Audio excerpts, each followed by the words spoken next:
ലഹരിക്ക് അടിമപ്പെട്ടവർക്ക് അതിൽ നിന്നും പുറത്തു വരിക എന്നത് അതീവ പ്രയാസകരമാണ്. എന്നാൽ അസാധ്യങ്ങളെ സാധ്യമാക്കുന്ന ദൈവം ഷൈജു വെള്ളനാട് എന്ന ഈ വ്യക്തിയെ ലഹരിയുടെ പിടിയിൽ നിന്നും രക്ഷിച്ച അനുഭവം. ഓട്ടോറിക്ഷ തൊഴിലാളിയായിരുന്ന ഷൈജു പിൽക്കാലത്ത് യേശുവിനെ അറിയാനിടയായത് സഹപ്രവർത്തകനിലൂടെ ശ്രവിച്ച സുവിശേഷ സന്ദേശത്തിലൂടെയാണ്.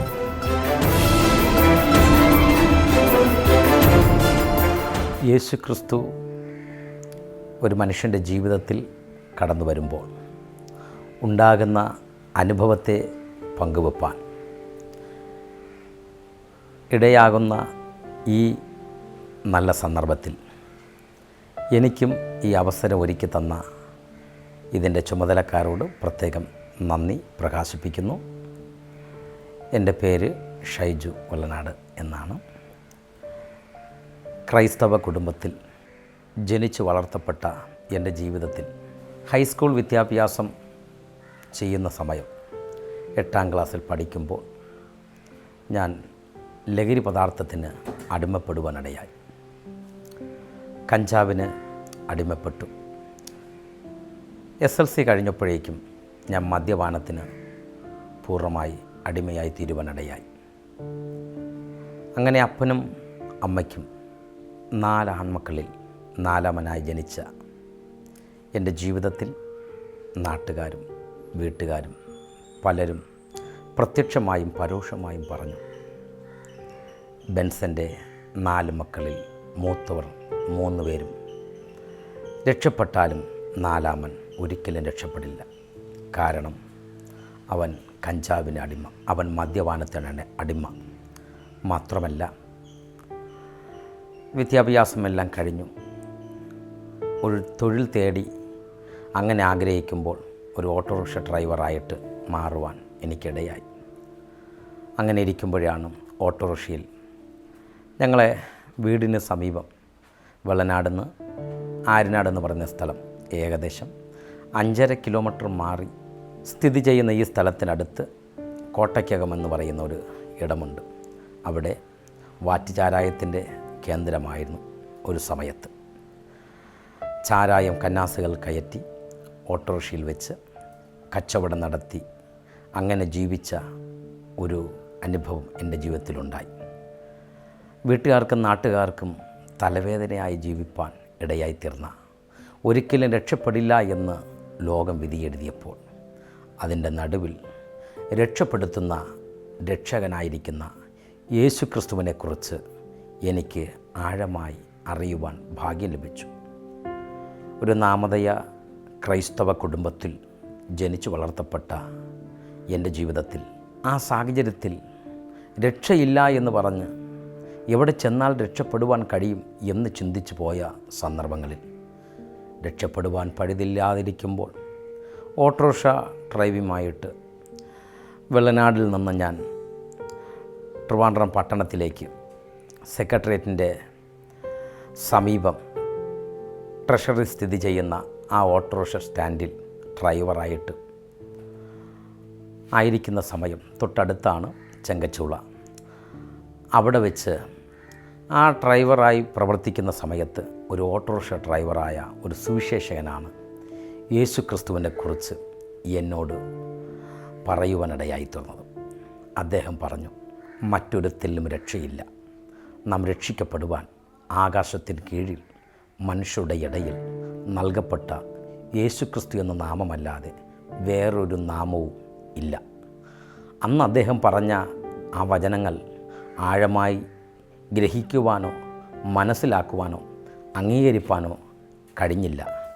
എന്നാൽ സമാധാനമില്ലാതെ ആത്മഹത്യയ്ക്ക് വേണ്ടി ഒന്നിലധികം പ്രാവശ്യം ഞാൻ ചിന്തിക്കുമ്പോൾ, അതിനു വേണ്ടി തുനിയുമ്പോൾ, അതിൻ്റെ നടുവിൽ മരണം തന്നെ ഇനി മുമ്പിലുള്ള ഏക മാർഗം എന്ന് ചിന്തിക്കുമ്പോൾ, അതിൻ്റെ നടുവിൽ ഈ സുവിശേഷകനായ ഓട്ടോ ഡ്രൈവറായിരുന്ന വിജയകുമാർ എന്ന ആ ദൈവദാസൻ പറഞ്ഞ ആ വചനം എൻ്റെ ഹൃദയത്തിൽ ഓടി വരുവാനിടയായി.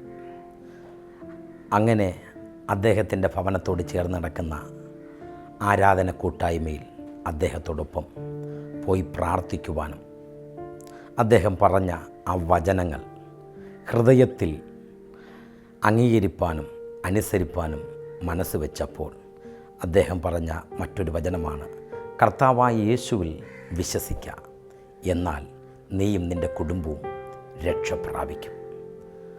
യേശു ക്രിസ്തുവിനെ 2002 ഫെബ്രുവരി മാസം 18-ാം തീയതി എൻ്റെ രക്ഷകനായി സ്വീകരിക്കുവാൻ മനസ്സ് വെച്ചപ്പോൾ എൻ്റെ ജീവിതത്തിൽ അന്ന് വരെ ലഭിക്കാത്ത ഒരു വലിയ സമാധാനവും സന്തോഷവും എനിക്ക് ലഭ്യമാകുവാൻ ഇടയായിത്തീർന്നു.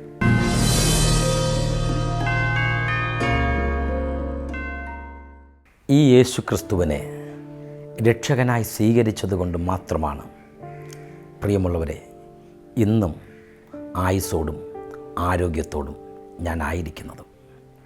ഞാൻ പറഞ്ഞുവല്ലോ, ഒരു സമയത്ത് ഇനി രക്ഷയില്ല എന്ന് പലരും പറഞ്ഞ് വിധിയെഴുതിയപ്പോൾ, എൻ്റെ ജീവിതത്തിൽ ഒരു കുടുംബജീവിതം ഉണ്ടാകത്തില്ല എന്ന് പലരും വിധിയെഴുതിയപ്പോൾ, അഥവാ കുടുംബജീവിതം ലഭിച്ചാൽ തന്നെ തലമുറ ഉണ്ടാകില്ല എന്ന് ഡോക്ടർമാർ എന്നോട് പറയുമ്പോൾ, അസാധ്യങ്ങളെ സാധ്യമാക്കുന്ന യേശു ക്രിസ്തു എൻ്റെ ജീവിതത്തിൽ കടന്നു വന്നപ്പോൾ എൻ്റെ ജീവിതം തന്നെ ആകെ മാറുവാൻ ഇടയായിത്തീർന്നു. വിശുദ്ധ ബൈബിൾ പഠിക്കുമ്പോൾ, ഒരുത്തൻ ക്രിസ്തുവിലായാൽ അവൻ പുതിയ സൃഷ്ടിയാകുന്നു, പഴയതെല്ലാം കഴിഞ്ഞുപോയി, ഇതാ സകലതും പുതുതായി തീർന്നിരിക്കുന്നു എന്ന് തിരുവെടുത്ത് പറയുന്നത് പോലെ ആ യേശു ക്രിസ്തു എൻ്റെ ജീവിതത്തിൽ കടന്നു വന്നപ്പോൾ അസാധ്യമായ പലതും എൻ്റെ ജീവിതത്തിൽ സാധ്യമാകുവാനിടയായി. ഒന്നാമതായിട്ട്, ലഹരി പദാർത്ഥത്തിൻ്റെ അടിമത്തിൽ നിന്നും രക്ഷപ്പെടുവാൻ കഴിയത്തില്ല എന്ന് ചിന്തിച്ച സന്ദർഭം. കാരണം മദ്യപാനവും മറ്റ് ലഹരി പദാർത്ഥത്തിൻ്റെ ഉപയോഗം വേണ്ട, നിർത്തണം എന്നാഗ്രഹിച്ച് പലവട്ടം തീരുമാനമെടുത്തു. പല അഡിക്ഷൻ സെൻറ്റർ പോലെയുള്ള ഇടങ്ങളിൽ ചെന്നും അഭയം ചൊല്ലിയെങ്കിലും അഭയം പ്രാപിച്ചുവെങ്കിലും അവിടെയൊന്നും ഒരു പൂർണ്ണമായിരിക്കുന്ന ജയം ഞാൻ ആഗ്രഹിച്ച നിലയിൽ എനിക്കൊരു മറുപടി ലഭ്യമായില്ല. എന്നാൽ യേശു ക്രിസ്തുവിൻ്റെ ജീവിതത്തിൽ സ്വീകരിച്ചപ്പോൾ എൻ്റെ ജീവിതത്തിൽ മാറ്റമുണ്ടായി. പറയട്ടെ, എൻ്റെ ജീവിതത്തിൽ കുടുംബജീവിതം ലഭിക്കില്ല എന്ന് പറഞ്ഞ സ്ഥാനത്ത് എനിക്ക് കുടുംബജീവിതം ലഭിക്കുവാൻ ഇടയായിത്തീർന്നു. അനുഗ്രഹിക്കപ്പെട്ട ഭാര്യ, എനിക്ക് തലമുറ ലഭിക്കില്ല എന്ന് പറഞ്ഞ സ്ഥാനത്ത് അനുഗ്രഹിക്കപ്പെട്ട 2 തലമുറകൾ, 18 16 വയസ്സ് പ്രായം ഇപ്പോൾ അവർക്കുണ്ട്. 2 തലമുറകളെ ദൈവം തലമുറകളെ നൽകുവാൻ ഇടയായി. ഞാനിത് പറയുന്നതിൻ്റെ സാരം, ഒരുവൻ്റെ ജീവിതത്തിൽ യേശു ക്രിസ്തു കടന്നു വന്നാൽ അവൻ്റെ ജീവിതത്തിൽ ഉണ്ടാകുന്ന മാറ്റം അത് വലിയതാണ്.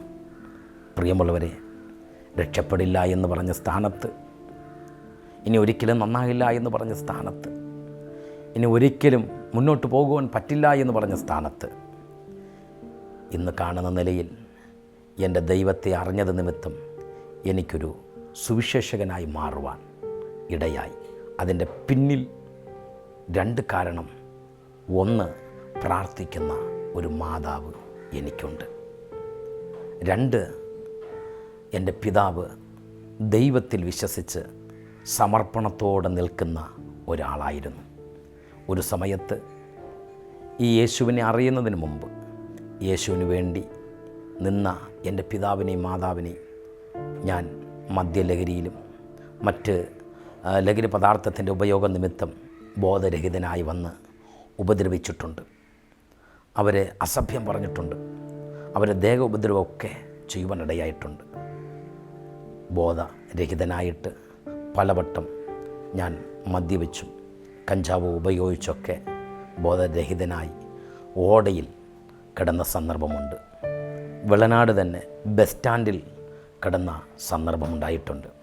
എന്നാൽ അതിൻ്റെ നടുവിൽ നിന്നും ഇന്ന് എൻ്റെ ദൈവത്തെ അറിയുവാൻ ഭാഗ്യം ലഭിച്ചതുകൊണ്ട് അതേ വെള്ളനാട് പട്ടണത്തിലും ഈ യേശുക്രിസ്തുവിനെ പരസ്യമായി സാക്ഷിക്കുവാൻ എനിക്ക് അവസരം ലഭിച്ചിട്ടുണ്ട്. ഈ യേശുക്രിസ്തുവാണ് നമ്മെ രക്ഷിപ്പാൻ മതിയായ ദൈവമാണ്. ഞാൻ ഒന്ന് മനസ്സിലാക്കി, രക്ഷ പ്രാപിപ്പാൻ മറ്റൊരു മാർഗമില്ല, രക്ഷ പ്രാപിപ്പാൻ മറ്റൊരു നാമമില്ല. അതിന് മതം മാറേണ്ട ആവശ്യമില്ല, പേര് മാറേണ്ട ആവശ്യമില്ല, ജാതി മാറേണ്ട ആവശ്യമില്ല, പണം മുടക്കേണ്ട ആവശ്യമില്ല, ധനം മുടക്കേണ്ട ആവശ്യമില്ല. ആയിരിക്കുന്ന ഇടത്തിരുന്നു കൊണ്ട് ഈ യേശു ക്രിസ്തുവിൻ്റെ വചനം, സത്യവചനം അറിയുവാൻ, കേൾക്കുവാൻ, അംഗീകരിപ്പാൻ മനസ്സ് വയ്ക്കുകയാണെങ്കിൽ ആ യേശു ക്രിസ്തുവിനെ സ്വന്തം രക്ഷിതാവായി ഹൃദയത്തിൽ സ്വീകരിക്കുന്നു എങ്കിൽ ജീവിതത്തിൽ വലിയ മാറ്റമുണ്ടാകും. മാത്രമല്ല, ഒരു സമയത്ത് എൻ്റെ മാതാപിതാക്കൾക്ക് നല്ല മകനായി ജീവിപ്പാൻ എനിക്ക് കഴിഞ്ഞില്ല. എൻ്റെ സഹോദരന് മുമ്പിൽ നല്ല സഹോദരനായി തീരുവാൻ കഴിഞ്ഞില്ല. എന്നാൽ എൻ്റെ യേശുവിനെ അറിഞ്ഞത് നിമിത്തം, അംഗീകരിച്ചത് നിമിത്തം, രക്ഷകനായി സ്വീകരിച്ചത് നിമിത്തം, പ്രിയമുള്ളവരെ, എൻ്റെ മാതാപിതാക്കൾക്ക് നല്ല മകനായി, എൻ്റെ സഹോദരങ്ങൾക്ക് നല്ല സഹോദരനായി, ഭാര്യയ്ക്ക് നല്ല ഭർത്താവായി, കുഞ്ഞുങ്ങൾക്ക് ഒരു നല്ല പിതാവായി, സമൂഹത്തിൽ ഒരു മാതൃകയുള്ള വ്യക്തിയായി, എന്തിനേറെ പറയണം, ഞാൻ ജനിച്ചു വളർന്ന അതേ സ്ഥലത്ത് തന്നെ എൻ്റെ യേശു ക്രിസ്തുവിൻ്റെ നാമത്തെ ഉയർത്തുവാനും അതേ സ്ഥലത്ത് തന്നെ അനുഗ്രഹിക്കപ്പെട്ട നല്ലൊരു സഭ, അതിൻ്റെ ശുശ്രൂഷകനായി IPC എന്ന അനുഗ്രഹിക്കപ്പെട്ട സഭയുടെ ശുശ്രൂഷകനാക്കി എൻ്റെ ദൈവം എന്നെ മാനിക്കുവാൻ ഇടയായി. എനിക്കൊന്ന് മനസ്സിലാക്കാൻ കഴിയുന്നു, ദൈവത്തെ മാനിച്ചാൽ ദൈവം മാനിക്കും. ദൈവത്തെ മാനിച്ച് ഇറങ്ങിയതുകൊണ്ട് പറയട്ടെ, ഒരു സമയത്ത് ഓടയിൽ കിടന്ന് ബോധരഹിതനായി, ആർക്കും കൊള്ളരുതാത്തവനായി, മാതാപിതാക്കൾക്കും നാട്ടുകാർക്കും കൊള്ളരുതാത്തവനായി ജീവിച്ച എൻ്റെ ജീവിതത്തിൽ എൻ്റെ യേശുവിനെ അറിഞ്ഞതുകൊണ്ട് ഒന്നിലധികം പ്രാവശ്യം വിദേശ രാജ്യങ്ങളിൽ എൻ്റെ യേശുവിനെ സാക്ഷിക്കുവാൻ തക്കവണ്ണം ഭാഗ്യം ലഭിപ്പാൻ ഇടയായിത്തീർന്നു. മാത്രമല്ല, ഈ യേശുവിനെ അറിഞ്ഞതുകൊണ്ട് എനിക്ക് വലിയൊരു പ്രത്യാശയുണ്ട്. എൻ്റെ കർത്താവ് ജീവൻ്റെ പുസ്തകത്തിൽ പേരെഴുതുവാൻ ഇടയായിത്തീർന്നു. എൻ്റെ അമ്മ എനിക്ക് വേണ്ടി പ്രാർത്ഥിക്കുമ്പോൾ എൻ്റെ മകൻ അവനൊരു വിശ്വാസിയായി വരത്തക്ക വിധത്തിൽ ദൈവം സഹായിക്കണമേ അവർ പ്രാർത്ഥിച്ച സ്ഥാനത്ത് എൻ്റെ ദൈവം ചോദിക്കുന്നതിലും നനയ്ക്കുന്നതിലും അത്യന്തം പരമായി ചെയ്യുന്നവനാകയാൽ ആ അമ്മയുടെ പ്രാർത്ഥനയുടെ ഫലമായിട്ട് വിശ്വാസിയായിട്ട് മാത്രമല്ല, ഒരു സുവിശേഷകനായി തീരത്തക്ക വിധത്തിൽ ദൈവം എനിക്ക് വേണ്ടി പ്രവർത്തിപ്പാൻ ഇടയായിത്തീർന്നു. ഈ ദൈവം നിങ്ങൾക്ക് വേണ്ടിയും പ്രവർത്തിക്കും, അതിന് സംശയമില്ല. പ്രാർത്ഥിക്കുന്ന ഒരു മാതാവും സമർപ്പണത്തോടെ കർത്താവിന് വേണ്ടി നെഞ്ചും നെറ്റിയും കൊടുത്തു നിന്ന ഒരു പിതാവും എനിക്കുള്ളതുകൊണ്ട് ആ കർത്താവ് എനിക്ക് വേണ്ടി അവരെ മാനിച്ചുകൊണ്ട് പ്രവർത്തിപ്പാൻ ഇടയായിത്തീർന്നു. പ്രിയമുള്ളവരെ, ഈ കർത്താവ് ആർക്കും കടക്കാരനല്ല. ഈ യേശുവിനെ ആരേറ്റെടുക്കുമോ ആ കർത്താവ് അവർക്ക് വേണ്ടി അത്ഭുതം ചെയ്യും. എൻ്റെ അനുഭവത്തിൻ്റെ വെളിച്ചത്തിലാണ് ഞാൻ ഈ കാര്യം പ്രസ്താവിക്കുന്നത്. ഒരിക്കലും നന്നാകത്തില്ല എന്ന് പറഞ്ഞ സ്ഥാനത്ത്, ഒരിക്കലും രക്ഷപ്പെടില്ല എന്ന് പറഞ്ഞ സ്ഥാനത്ത് എൻ്റെ ദൈവം ഇന്നത്തെ ഈ നിലവാരത്തിൽ, ഇന്ന് കാണുന്ന നിലവാരത്തിൽ എന്തെങ്കിലും നന്മ അനുഭവിക്കുന്നു എങ്കിൽ, എന്തെങ്കിലും മാന്യത എനിക്ക് ലഭിച്ചിട്ടുണ്ടെങ്കിൽ അതെല്ലാം എൻ്റെ യേശു ക്രിസ്തുവിൽ കൂടി ലഭ്യമായ ഒന്നാണ്. ഈ കർത്താവിനെ നിങ്ങൾക്കും സ്വീകരിക്കുവാൻ ഇടയാകട്ടെ. ഈ കർത്താവ് നിങ്ങൾക്ക് വേണ്ടി അത്ഭുതം പ്രവർത്തിപ്പാൻ ഇടയാകും. ഈ ദൈവപ്രവൃത്തി നിങ്ങൾക്ക് വേണ്ടി വെളിപ്പെടുവാൻ ഇടയായിത്തീരും. എന്നെ സുവിശേഷകനായി മാറത്തക്ക വിധത്തിൽ എന്നോട് വചനം പറഞ്ഞ് യേശുവിലേക്ക് അടുപ്പിക്കുവാൻ ഇടയായിത്തീർന്ന ആ ഓട്ടോ ഡ്രൈവർ അനുഗ്രഹിക്കപ്പെട്ട ഒരു പാസ്റ്ററായിട്ട് ഇന്ന് ഞങ്ങളുടെ പട്ടണത്തിൽ തന്നെ കർത്താവിൻ്റെ ദാസൻ പ്രവർത്തിക്കുന്നുണ്ട്. ആ ദൈവദാസനോടൊപ്പം തന്നെ എനിക്കും ഞങ്ങളുടെ സ്വന്തം ദേശത്ത് ഇങ്ങനെ പ്രവർത്തിപ്പാൻ ഇടയാകുമ്പോൾ ഇതിനെല്ലാം യേശുവാണ് കാരണക്കാരൻ, യേശുവാണ് രക്ഷകൻ. ഇത് ഞാൻ പറയട്ടെ, ഈ യേശുവിനെ സ്വന്തം രക്ഷിതാവായി സ്വീകരിക്കാതെ ആരെങ്കിലും ആയിരിക്കുന്നെങ്കിൽ ആയിരിക്കുന്നിടത്തിരുന്നു കൊണ്ട് കർത്താവായ യേശുവേ, ഞാനൊരു പാപിയായ മനുഷ്യൻ, എൻ്റെയും പാപത്തിൻ്റെ പരിഹാരത്തിന് വേണ്ടി അങ്ങ് കാൽവരി ക്രൂശിൽ പരമയാഗമായി തീർന്നു. അവിടുത്തെ ചങ്കിലെ ചോരയാൽ എന്നെയും കഴുകി ശുദ്ധീകരിച്ച് നിൻ്റെ മകനാക്കി മകളാക്കി മാറ്റണമെന്ന് മനസ്സ് തുറന്ന് പ്രാർത്ഥിക്കുന്നു എങ്കിൽ, അതിന് മടി കാണിക്കാതിരിക്കുന്നു എങ്കിൽ, നീ ആയിരിക്കുന്നിടത്തിരുന്നു കൊണ്ട് നീ പ്രാർത്ഥിക്കുമ്പോൾ നിൻ്റെ ജീവിതത്തിൽ ദൈവം അത്ഭുതം ചെയ്യും. കാരണം ഞങ്ങളുടെ ജീവിതത്തിൽ ഈ ദൈവം അത്ഭുതം ചെയ്തതുകൊണ്ട് ഞങ്ങൾക്ക് വലിയ പ്രത്യാശ എന്ന് പറയുന്നത് ഈ ഭൂമിയിൽ ജീവിക്കുമ്പോൾ സമാധാനവും സന്തോഷവും പ്രത്യാശയും ദൈവം തന്നിരിക്കുന്നു.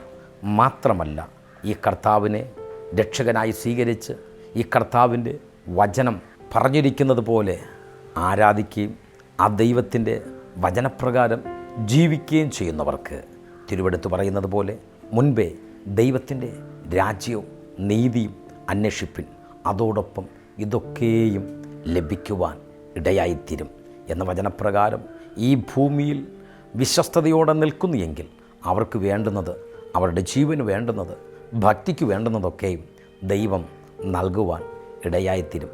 മാത്രമല്ല, അവർക്ക് നിത്യതയിൽ ദൈവമായ കർത്താവ് അവർക്ക് അവരുടെ പേര് എഴുതുവാൻ ഇടയായിത്തീരും. വേദപുസ്തകം പഠിക്കുമ്പോൾ ഇതിനോട് ചേർത്ത് ഞാൻ പറയട്ടെ, വേദപുസ്തകം പഠിക്കുമ്പോൾ ജീവപുസ്തകത്തിൽ പേരെഴുതി കാണാത്ത ഏവർക്കും ഉള്ള ഓഹരി എന്ന് പറയുന്നത് നിത്യനരകമാകുമ്പോൾ ഒരു വ്യക്തി പോലും നിത്യനരകത്തിൽ പോകാതെ എല്ലാവരും ദൈവരാജ്യത്തിൻ്റെ അവകാശികളായി തീരേണ്ടതിന് ദൈവരൂപത്തിലിരിക്കെ ദൈവത്തോടുള്ള സമത്വം മുറുകെ പിടിച്ചു കൊള്ളണമെന്ന് വിചാരിക്കാതെ ദാസരൂപമെടുത്ത് വേഷത്തിൽ മനുഷ്യനായി വിളങ്ങിയ ഈ യേശു ക്രിസ്തു ഈ ഭൂമിയിൽ 33.5 തിരുവയസ്സുവരെ ജീവിക്കുകയും ഈ ഭൂമിയിൽ നമ്മുടെ മാനവവർഗത്തിൻ്റെ പാപത്തെ തൻ്റെ ചുമലിൽ ഏറ്റെടുത്തുകൊണ്ട് കാൽവരി ക്രൂശിൽ പരമയാഗമായി തീർന്നതുകൊണ്ടത്രേ ഈ രക്ഷ എനിക്കും കരസ്ഥമാക്കുവാൻ ഇടയായിത്തീർന്നത്. അവൻ സ്വന്തത്തിലേക്ക് വന്നു, സ്വന്തക്കാരായവരോ അവനെ കൈക്കൊണ്ടില്ല. എന്നാൽ അവനെ കൈക്കൊണ്ട് അവൻ്റെ നാമത്തിൽ വിശ്വസിക്കുന്ന ഏവർക്കും ദൈവമക്കളാകുവാൻ അധികാരം കൊടുത്തതുകൊണ്ടാണ് എനിക്കും ഈ അവകാശം, ദൈവ പൈതൽ എന്നുള്ള ഒരു അവകാശം ലഭ്യമാകുവാൻ ഇടയായിത്തീർന്നത്. പ്രിയമുള്ളവരെ, ആരെങ്കിലും ഈ അനുഗ്രഹം, ഈ അവകാശം അല്ലെങ്കിൽ ഈ അധികാരം ലഭിക്കാതെ പോയിട്ടുണ്ടെങ്കിൽ അവർക്കൊരു നല്ല അവസരമാണ്. അവരുടെ ജീവിതത്തിൽ യേശുവിനെ സ്വീകരിക്കുന്നത് കൊണ്ട് നഷ്ടപ്പെടുവാൻ ഒന്നുമില്ല. യേശുവിനെ സ്വീകരിക്കുന്ന നിമിത്തം ജീവിതത്തിൽ അനുഗ്രഹമേ ഉണ്ടാകത്തുള്ളൂ, നന്മയേ ഉണ്ടാകത്തുള്ളൂ, ഉയർച്ച മാത്രമേ ഉണ്ടാകത്തുള്ളൂ. ഏത് പ്രശ്നത്തിനും പരിഹാരം യേശു ക്രിസ്തുവിൽ ഉണ്ടെന്നുള്ള ആ വലിയ സത്യം എനിക്ക് മനസ്സിലാക്കുവാനായിട്ട് കഴിഞ്ഞു. പ്രിയമുള്ളവരെ, ഒരിക്കലും നന്നാകില്ല എന്ന് ചിന്തിച്ച്, ഇനി ജീവിതത്തിൽ രക്ഷപ്പെടുവാൻ കഴിയില്ല എന്ന് ചിന്തിച്ച്, മരണം തന്നെയാണ്, ഞാൻ ആവർത്തിച്ച് പറയട്ടെ, മരണം മാത്രമാണ് എൻ്റെ മുമ്പിലുള്ള ഇനിയുള്ള ഏക മാർഗമെന്ന് ചിന്തിച്ച സ്ഥാനത്ത് അതിൻ്റെ നടുവിൽ മരണമല്ല, മരണം കൊണ്ട് എല്ലാം അവസാനിക്കില്ല എന്ന് പഠിപ്പിച്ച നാഥൻ നമുക്ക് വേണ്ടിയാണ് മരിച്ചു എന്ന് മനസ്സിലാക്കിയപ്പോൾ ജീവിതത്തിൽ വലിയ മാറ്റമുണ്ടായി. പ്രിയമുള്ളവരെ, ഈ കർത്താവ് നിങ്ങൾക്ക് വേണ്ടി അത്ഭുതം പ്രവർത്തിക്കും. ഈ കർത്താവിന് വേണ്ടി നിങ്ങൾ നിന്നു കഴിഞ്ഞാൽ നിങ്ങൾക്ക് വേണ്ടി ഈ ദൈവം പ്രവർത്തിപ്പാനായിട്ട് ഇടയാകും.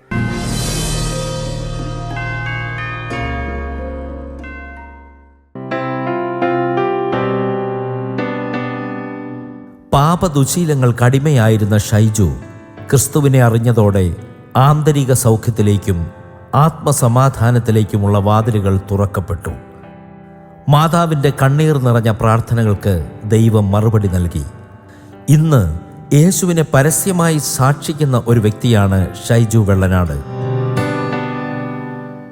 യേശു ക്രിസ്തുവിൽ വിശ്വസിച്ച് കഴിഞ്ഞാൽ, യേശുവിനെ രക്ഷകനായി ഏറ്റെടുത്തു കഴിഞ്ഞാൽ ഉണ്ടാകുന്ന അനുഭവങ്ങൾ ഒത്തിരിയാണ്. എന്നാൽ എൻ്റെ കുടുംബത്തിൽ, ഞങ്ങളുടെ ജീവിതത്തിൽ യേശു ക്രിസ്തുവിൻ്റെ സാന്നിധ്യം ഉണ്ടായിരുന്നത് കൊണ്ട് ഒരു വലിയ ദൈവപ്രവൃത്തി ഞങ്ങൾക്ക് വേണ്ടി ദൈവം ചെയ്യുവാനിടയായി. മറ്റൊന്നുമല്ല, എൻ്റെ വൈഫ് ചില വർഷങ്ങൾക്ക് മുമ്പ് ഒരു കിടരോഗി പോലെ ആകത്തക്ക വിധത്തിൽ ഒരു 3 മാസം അവളാകുവാനിടയായി.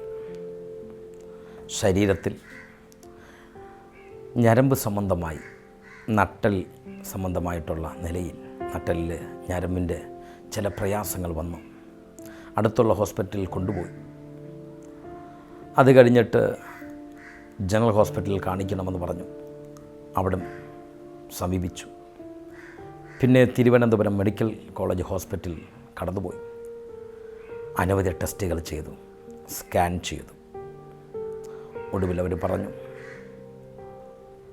ഇത് നട്ടിൽ സംബന്ധമായി ഞരമ്പുകൾക്ക് വന്നതായ ഒരു പ്രയാസമാണ്. അതിനാൽ ഇങ്ങനെയുള്ള രോഗം വന്നു കഴിഞ്ഞാൽ, പ്രയാസം വന്നാൽ അവർ എഴുന്നേറ്റ് നടക്കുന്നത് അസാധ്യമാണ്. ഞാൻ എൻ്റെ അളിയനും കൂടി, ഭാര്യയുടെ സഹോദരനും കൂടി വീട്ടിൽ നിന്ന് ഹോസ്പിറ്റലിൽ കൊണ്ടുപോകുമ്പോൾ കിടക്കയോടെ അല്ലെങ്കിൽ കസാരയിൽ എടുത്ത് ഇരുത്തിയാൽ ആ കസാരയിൽ ഓടുകൂടിയാണ് ഞങ്ങൾ ഹോസ്പിറ്റൽ വാഹനങ്ങൾ കൊണ്ടുപോയിക്കൊണ്ടിരിക്കുവാൻ ഇടയായത്. ഞാൻ സുവിശേഷ വേലയ്ക്ക് വേണ്ടി ഇറങ്ങി. ആ സമയത്ത് എൻ്റെ കുഞ്ഞുങ്ങൾ വളരെ കുഞ്ഞു പ്രായമാണ്. ഞാൻ ദൈവത്തോട് പ്രാർത്ഥിപ്പാനിടയായി. ദൈവമേ, എൻ്റെ അനുഭവം ഈ വിധത്തിലായിരുന്നു, എന്നാൽ അതിൽ നിന്നും എനിക്ക് രക്ഷ അങ്ങ് നൽകി. കുടുംബജീവിതം ലഭിക്കില്ല എന്ന് പറഞ്ഞ സ്ഥാനത്ത് കുടുംബജീവിതം ലഭിച്ചു. തലമുറ ഉണ്ടാകില്ല എന്ന് പറഞ്ഞ സ്ഥാനത്ത് തലമുറ ദൈവം തന്നു. എന്നാൽ ഞങ്ങൾ കർത്താവിൻ്റെ നിയോഗപ്രകാരം സുവിശേഷ വേലയ്ക്ക് വേണ്ടി ഇറങ്ങിത്തിരിക്കുമ്പോൾ, കുടുംബമായിട്ട് കർത്താവിൻ്റെ വേല ചെയ്യണമെന്ന ദൈവത്തിൻ്റെ നിയോഗം, ദൈവത്തിൻ്റെ പദ്ധതി ഉള്ളപ്പോൾ തന്നെ കുടുംബമായിട്ട് കടന്നു പോകുവാൻ കഴിയാതെ വണ്ണം ഭാര്യ ശരീരത്തിൽ സൗഖ്യമില്ലാതെ കിടരോഗി പോലെ ആയിരിക്കുന്ന സാഹചര്യത്തിൽ മെഡിക്കൽ കോളേജിലെ ഡോക്ടേഴ്സ് പറഞ്ഞു വലിയൊരു സർജറി വേണം. ആ സർജറി ചെയ്താലും ഒരു പക്ഷെങ്കിൽ സൗഖ്യമാകാതിരിക്കാനും സാധ്യതയുണ്ട്. എഴുന്നേറ്റ് നടക്കാൻ കഴിയാത്ത സാധ്യത ഉണ്ടാകും. ആയതിനാൽ ഞങ്ങൾ മരുന്നുകൾ മേടിച്ചു വീട്ടിൽ വന്നു. പറയട്ടെ, എനിക്കറിയാവുന്ന പാസ്റ്റർമാരോടും ദൈവജനത്തോടും പ്രാർത്ഥിക്കുവാൻ പറയുകയും ഞാനും എൻ്റെ 2 കുഞ്ഞുങ്ങളുമായി അവളുടെ അടുക്കലിരുന്ന് ഞങ്ങൾ കരങ്ങൾ കോർത്ത് പിടിച്ചു പ്രാർത്ഥിക്കുവാൻ, കരഞ്ഞു പ്രാർത്ഥിപ്പാൻ ഇടയായി. ബൈബിൾ ഇങ്ങനെ പറയുന്നു, കണ്ണുനീരോടെ വിതച്ചാൽ ആർപ്പൊടുക്കുകയും. കണ്ണുനീരോടെ പ്രാർത്ഥിച്ചപ്പോൾ ദൈവത്തിൻ്റെ പ്രവൃത്തി കാണുവാൻ ഇടയായിത്തീർന്നു. ചില ദിവസങ്ങൾ കഴിഞ്ഞ് ഹോസ്പിറ്റലിൽ കടന്നു പോകുമ്പോൾ സ്കാൻ ചെയ്തപ്പോൾ അവർ പറയുവാനിടയായി, സർജറി ആവശ്യമില്ല, സർജറി ചെയ്യേണ്ട ആവശ്യമില്ല, സൗഖ്യം അവർക്ക് ലഭിക്കത്തക്ക വിധത്തിൽ ആ ഞരമ്പ് സംബന്ധമായിരിക്കുന്ന വിഷയത്തിന് ദൈവം തന്നെ വിടുതൽ നൽകിയെന്ന് ഞങ്ങൾക്ക് മനസ്സിലാകത്തക്ക വിധത്തിൽ ഡോക്ടർമാരുടെ ആ റിസൾട്ട് അവരുടെ വാക്കുകളിൽ നിന്നും ഞങ്ങൾക്ക് മനസ്സിലാക്കുവാനായിട്ട് കഴിഞ്ഞു. ഇന്ന് ഞങ്ങൾ, എൻ്റെ ഭാര്യയും കുഞ്ഞുങ്ങളും ഞങ്ങൾ ആരോഗ്യത്തോടെ കുടുംബമായിട്ട് കർത്താവിൻ്റെ വേലയ്ക്ക് വേണ്ടി പ്രയോജനപ്പെടുവാൻ ദൈവം ഞങ്ങളെ സഹായിച്ചു കൊണ്ടിരിക്കുന്നു. ഞാൻ പറഞ്ഞതിൻ്റെ സാരം എന്തെന്ന് ചോദിച്ചാൽ, നമ്മുടെ ദൈവം യേശു ക്രിസ്തു സൗഖ്യദായകനാണ്. വേദപുസ്തകം പഠിക്കുമ്പോഴും ആ വചനത്തെ മുറുകെ പിടിച്ച് പ്രാർത്ഥിച്ചതിൻ്റെ ഫലമായിട്ട് എൻ്റെ പ്രിയപ്പെട്ടവർക്ക് ദൈവം സൗഖ്യം നൽകുവാൻ ഇടയായിത്തീർന്നു. ഒന്ന് ഞാൻ മനസ്സിലാക്കുന്നു, 38 വർഷം ബെഥസ്ത കുളക്കരയിൽ കിടന്ന മനുഷ്യനെ യേശു സൗഖ്യമാക്കിയെന്നും, 18 വർഷം ആലയത്തിൽ നിവർന്നു നിൽക്കുവാൻ കഴിയാതിരുന്ന വ്യക്തിയെ യേശു തൊട്ട് സൗഖ്യമാക്കിയെന്നും, 12 വർഷം രക്തസ്രവം ബാധിച്ച സ്ത്രീയെ യേശുവിൻ്റെ വസ്ത്രത്തിൻ്റെ തൊങ്ങലിൽ അവൾ തൊട്ടപ്പോൾ സൗഖ്യം പ്രാപിച്ച ആ വചനങ്ങളൊക്കെ മനസ്സിലാക്കി ദൈവമായ കർത്താവിനോട് പ്രാർത്ഥിച്ചപ്പോൾ എൻ്റെ പ്രിയപ്പെട്ടവൾക്ക് സൗഖ്യം നൽകുവാനിടയായി. എന്നെ ശ്രദ്ധിക്കുന്ന പ്രിയമുള്ളവരെ, സൗഖ്യമില്ല എന്ന് മെഡിക്കൽ സയൻസോ അതുപോലെയുള്ള വാർത്തകൾ അവളിൽ നിന്ന് ലഭിക്കുകയാണെങ്കിൽ മനുഷ്യർക്ക് അസാധ്യം, ദൈവത്തിൻ്റെ സകലവും സാധ്യമാണ്. ഏത് നരഭോജിയും നരസ്നേഹിയാക്കുന്ന ഒരു നല്ല ദൈവമാണ് നസ്രയനായ യേശു ക്രിസ്തു. ഞാൻ പറഞ്ഞതിൻ്റെ സാരം, ഒരു തികഞ്ഞ മദ്യപാനിയായി ജീവിച്ച എൻ്റെ ജീവിതത്തിൽ, കഞ്ചാവിന് അടിമയായി ജീവിച്ച എൻ്റെ ജീവിതത്തിൽ, മദ്യ വിൽപ്പനക്കാരനായി ജീവിച്ച എൻ്റെ ജീവിതത്തിൽ ഒരു സുവിശേഷകനായി മാറത്തക്ക വിധത്തിൽ ദൈവം പ്രവർത്തിച്ചപ്പോൾ, മാത്രമല്ല സൗഖ്യം പൂർണ്ണ വിടുതൽ ലഭിക്കില്ല എന്ന് പറഞ്ഞ സ്ഥാനത്ത് എൻ്റെ വൈഫിന് സൗഖ്യം കൊടുത്ത നസ്രയനായ യേശു നിങ്ങളുടെ ഏത് വിഷയത്തിനും പരിഹാരം നൽകുവാൻ ദൈവം മതിയായവൻ.